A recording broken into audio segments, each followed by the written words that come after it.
We are eager to talk with you about anything that is important to you. We'll talk about law of attraction all day today. Mostly, we're going to talk about this vortex. We're going to talk about this vibrational reality where everything that you've become and all cooperative components to all of that have already been assembled. And we're going to convince you, or do our best to do so, that this now reality that you hold so much stock in is really barking up the wrong tree. We want to convince you that if you will look forward, if you will feel forward, the thing that makes that a little bit of a hard sell for our physical human friends is that when you are deciphering your physical world, you use your eyes and your ears and your nose and your fingertips and your tongue. In other words, you smell it, you see it, you hear it, you feel it, you devour it with all of your physical senses. It's tactile and it's real, and you agree upon so much of what you're experiencing. We know it's vivid and it's enticing and it's delicious, and you came to experience all of that. And when we talk about the vibrational reality, you can't see in there. You can't hear in there. In other words, you can only feel in there. Sometimes you leave this gathering and your friends say, how was it? And you say, it was great. They say, was it worth the drive? Was it worth the flight? Was it worth the price? What went on there? And then you say, well, I have to admit, it was a little odd. There's this man who calls his wife Abraham. It starts there. And she stands on the stage and points at some invisible place and insists that it's the vortex and that everything we want is in it. And I looked, I didn't see.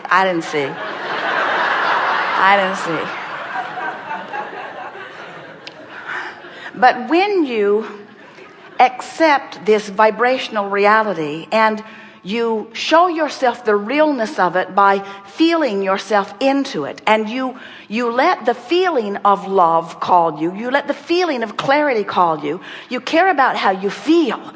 You care about how you feel so much that you contour your thinking to the thoughts that feel the best until you begin to chronically offer thoughts that feel good to you.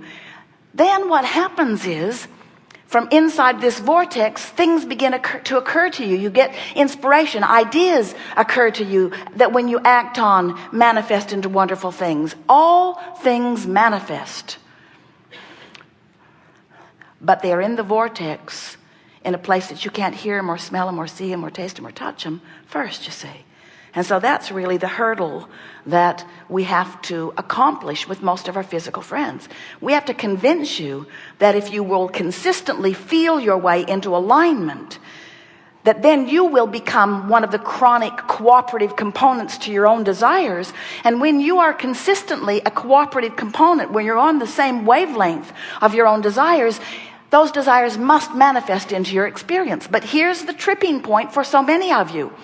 If you say, all right, I'll play your silly game, I'll accept the reality of whatever that is that you're pointing at, and I'll feel my way, I'll reach for thoughts that feel better, I'll tune myself vibrationally to the source within me, I will line up vibrationally, because then the things I want will manifest into my reality.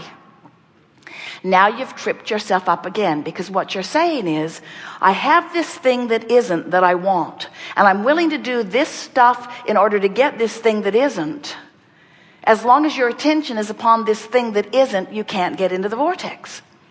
And unless you get into the vortex and are in alignment with the vibrational aspect of it, it cannot become a vibrational reality. So that's why we want to convince you, go for the love, go for the clarity, go for the fun, go for the good feeling. Jerry and Esther have a magnificent home now in Del Mar, California. It is so beautiful. And another one in Texas. And they are not in either place very much. They are mostly somewhere else. But they take endless hours of pleasure pondering and musing about those beautiful places.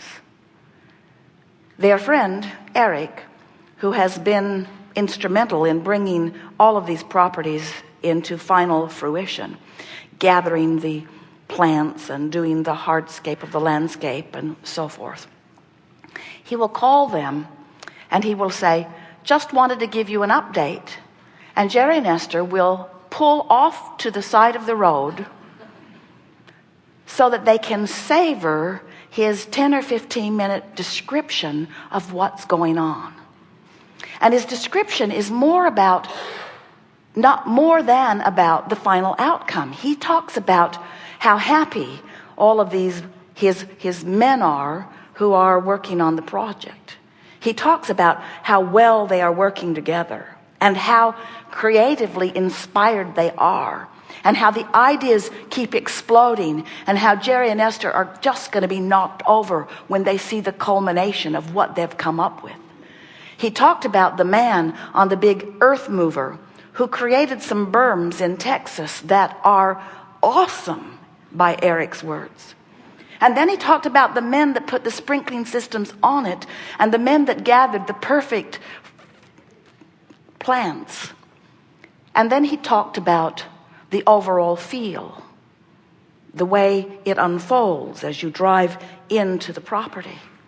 And as Jerry and Esther, not being there, haven't been and won't be for quite some time, as they listen, they go right into the vortex. They don't need the reality. Now you see, some are thinking, well, but they have this property, they own it, they possess it. And we say, they're not even there. They're not walking the grounds. They're not sniffing the roses. They're not swimming in the saltwater pool. They are off on the shoulder of the road again. They are experiencing something very different than that, but they are able to focus their mind in a way where they feel the joy of this contractor, where they feel the joy and appreciation of the men doing the work, where they feel the fun of the collaboration, where they feel the fullness of the creative juices flowing, in other words. And we got to tell you, everything you want is for those feelings, you see. So if we can convince you, because they are convinced, they know they don't need to have that house. They are leaving the monster bus for someone else to purchase because they have moved into a new era of their experience where they're moving faster with more ease. And as they drove away from the monster bus, knowing that they've had their last drive with it, they didn't feel sadness, they felt eagerness. And Esther said to Jerry, you know what's really interesting about this? I can think about that magnificent monster bus in the way I think about the house in Del Mar, or the way I think about the house in Texas. In other words, it's the experience of it. It's the joy of it. It's the feeling of it. I don't have to be playing a game with grandchildren. I can remember playing the game with the grandchildren. I can imagine what they're doing. I can look forward into their future. I can remember into their past. In other words, what we're wanting you to do is become the vibrational merging being that you are, because you are eternal.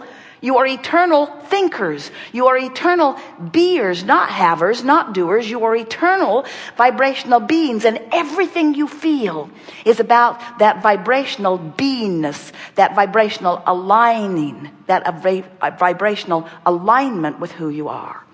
So once you feel this fully, then of course things are going to manifest. We don't want you to misunderstand us in one small way. We are not talking to you like this because we think you should get on the road and leave your grandchildren in your homes. We're not talking to you like this because we want you to stop manifesting things, because there is enormous pleasure in manifestation. We're talking to you like this because you are giving up so much pleasure as you depend on manifestations to give it to you. And the reason that we know that, have you ever really, really wanted something and achieved it and then is sort of flat? It's because it was never where it was at. It's always what you're reaching for. Esther will say to Jerry, oh, that's a beautiful new car. You should buy that for me. It would make me happy for the afternoon. And she's not kidding. She's not kidding. In other words, the afternoon is about all the juice it's got in it, you see, because there's so much more pleasure to be had. You are all day, every day, sifting through life. When someone's rude, you want them to be nicer. When you've got a biological problem on your planet, you want improvement. When you are stiff and sore in your body, you want to be limber and good feeling. When you feel bound up, you want to be free. When you are confused, you want to have clarity. When you don't have enough money, you want more money. All day, every day, you're sifting and sorting, and because becoming and becoming and becoming and becoming and becoming and becoming and becoming and becoming. And the larger part of you has become it and is holding a steady vibrational beam for you. And you can tell whether you're up to speed with it or not. And it has nothing to do with you not having that relationship you think you want, or not having that car you think you want, or that whatever it is. Your negative emotion is not about the absence of the manifestation. It's about the absence in the moment of the alignment with the expanded version of you. You must keep up with you if you are to be the joyful being. And by keeping up with you, we mean keep up to speed vibrationally, not with your stuff. We are pretty sure that someday we will hold a seminar and there will be hundreds of thousands of people online listening, and the subject will be demanifestation of all this stuff. Because the more you gather and try to make important and hold unto you, the less free you feel, you see.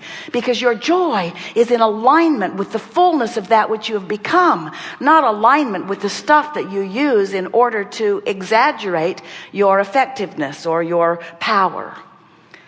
Again, don't misunderstand. We want you to have all that stuff. We want your body to feel good and look good. We want your manifestations to be beautiful and please you. But we want you to know the manifestations will never be enough to please you. And even the manifestations that you gather will never be enough, because that's looking for love in all the wrong places. What you're looking for is alignment with the new idea you just hatched. That's what you're looking for. Alignment with the new idea you just hatched. Nothing is more exhilarating than coming into alignment with that new idea. The other morning, Jerry woke up early. He usually gets up before Esther does, and usually has a pretty good vibrational momentum going before her feet even hit the floor. And this morning was no different. He was all excited, could hardly wait for her to get up, wanted to talk to her about something that he'd been pondering and been poking around at something in the night, some improvements relative to some things with this work, the business part of it. And so he'd been poking around, and when Esther came out into the room where he was, ideas just started barreling into her head. It was like she rendezvoused with a whole big download of inspiration. And Jerry said, "I'm so glad you're up. I want to talk to you." And Esther said, "Before you do, I think I have a lot to say."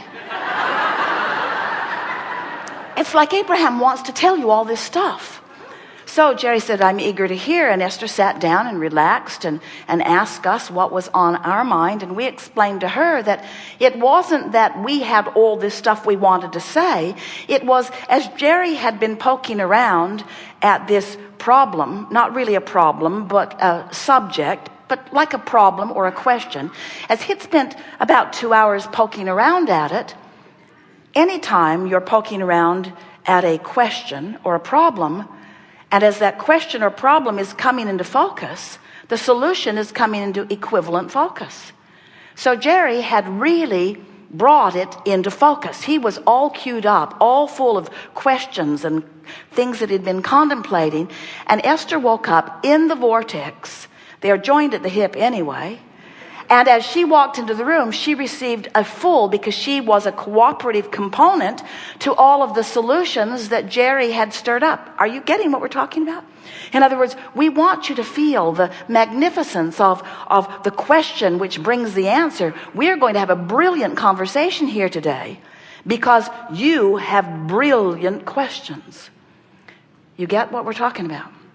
So we explained to Esther, Esther, you were the cooperative component to the solutions that Jerry was seeking. Now, Jerry could not be a cooperative component to the solutions he was seeking because Jerry was so busy being a cooperative component to the questions and the problems. You see what we're getting at? That's where his vibration was. But isn't that important to this? Isn't that all part of the process? That's the thing that we want you to understand. We want you to devour the contrast that you are living. We want you to feel as proud of your question or as your problem as you feel when the solution is revealed to you and you get it, because it's all part of the expanding process. We just want to point out to you one small thing, and that is so many of our human friends have made a career out of the problem. You make a career out of being out of the vortex. We want to summon you into the vortex where the solutions can